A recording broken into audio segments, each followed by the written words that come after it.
কেটে দিল। এখন খাবো কি?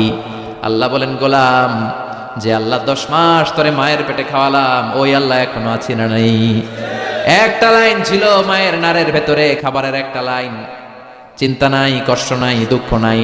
একটা খাবারের লাইনের বদলে আজ থেকে তোর মায়ের বুকের ভেতরে খাবারের 2টা লাইনের ব্যবস্থা করে দিলাম। চাইছিলেন যে আল্লাহ আসার সাথে তো আমার লাইন কেটে দিবে, খানা কিন্তু রেটে রেখেন আল্লাহ? চাইছিলেন না সবাই? চাওয়ার আগে যার যা লাগে যিনি দিয়ে দেয় তার নাম তাফসীর। বুঝতে পারছেন? এরপরে মায়ের দুধ খেতে লাগলাম। মায়েরা গভীর রাত মাইকের সাউন্ড যাদের কানে যায়, বুকের দুধ খাওয়াবেন ছেলে মেয়েদেরকে। বাচ্চা ডেলিভারি হওয়ার পরেই মায়ের বুকে যে দুধটা সেটার বলে শাল দুধ। এটা আল্লাহর পক্ষ থেকে বাচ্চার জন্য প্রাকৃতিক টিকা। সুবহানাল্লাহ কইবেন না? আমরা হসপিটালে যে টিকা দেই 5টা 7টা, প্রথম টিকাটা আল্লাহ ফ্রি দিয়ে দিছে। বাচ্চাদের গ্রোথ হবে না যদি না খাওয়ান। খাওয়াবেন, সব মায়েরা খাওয়াবেন।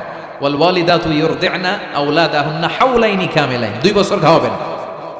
যারা বৃদ্ধাশ্রমে থাকতে চান না তারা খাওয়াবেন। আর যারা ডানু খাওয়াবেন তাদের জায়গা হবে কি? ছেলে আমার মস্ত মানুষ, মস্ত অফিসার, মস্ত ফ্ল্যাটে যায় না দেখায় পারে ও পার, নানান রকম জিনিস আর আসবাব দামি দামি, সবচেয়ে কম দামি ছিলাম একে মাত্র আমি। ছেলের আবার আমার প্রতি অগাধ সম্ভ্রম, আমার ঠিকানা তাই বৃদ্ধাশ্রম। কি দুঃখের কথা! মা কেঁদে কেঁদে বলে কোনো মা বাবার জন্য বৃদ্ধাশ্রমে থাকা না লাগে, ঠিক কিনা? তো বৃদ্ধাশ্রমে যারা থাকতে চান না তাদেরকে দুধ খাওয়াবেন, দেখবেন এই ছেলেগুলো এরকম ডাকাত হবে না। আল্লাহ তুমি বুঝার তৌফিক দাও। তার মানে মায়ের পেটে যখন ছিলাম খাবার দিল কে? দুনিয়াতে আসার পরে বুকের দুধের ব্যবস্থা করলো কে? আচ্ছা, মায়ের বুকের দুধ যখন আমরা খেতাম আমাদের দাঁত ছিল না। তার মানে দাঁত দরকার নাই, দেয়ও নাই।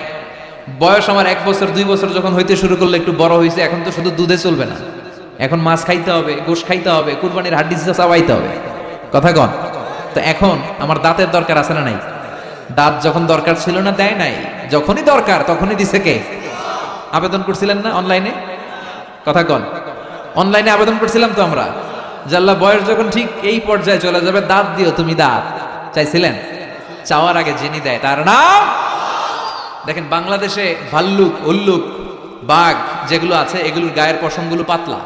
এই বাঘই যেগুলো স্ক্যান্ডিনেভিয়ান কান্ট্রিগুলোতে, সাইবেরিয়াতে আছে, ডেনমার্কে আছে, সাইবেরিয়াতে, তারপর নরওয়েতে, অসলোতে যেই বাঘ ভাল্লুকগুলো আছে ওদের চামড়া ইয়া মোটা, মনে হয় যেন প্রাকৃতিক কম্বল দিয়ে আল্লাহ এই সিংহটারে তৈরি করছে।